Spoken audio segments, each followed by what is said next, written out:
Good afternoon mga kadogo. Bablog natin ngayon yung pagbubuntis ni Cotton. Ika 57 days niya today. Ayan. September 18 ngayon. Ang ika 63 days niya is September 23. So may 6 days pa siya para mag 63 days.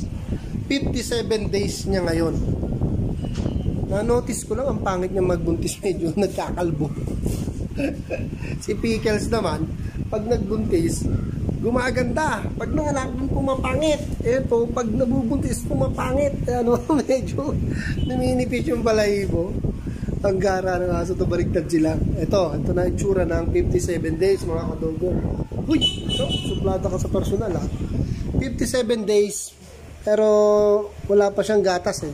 Pero ayan, nararamdaman ko na medyo minsan natsitsempong ko, naninipa ko mga tuta sa tiyan, gumagalaw. Ayan, 57 days. Yan po. Yan po ang 57 days ha. Yan po ang 57 days. Meron na, nagpo-form na ng dede. Ayan o, meron na. Kala wala pa talagang gatas. Ako sa hula ko, lalagpas ko ng 63 days. Kasi hindi naman lahat 65, diba? Kasi wala pa siyang gatas, 6 days na lang, wala pang gatas.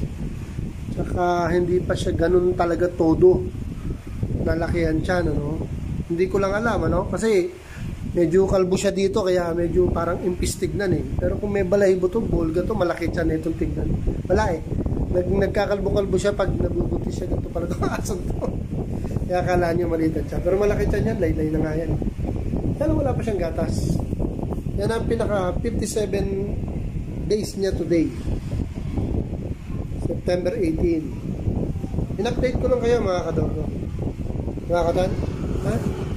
Problema ko saan ko matutulog yan. Okay mga kadogo, have a nice day. Update na lang kayo uli. Update ko kayo uli. Thanks. Thank you for watching mga kadogo.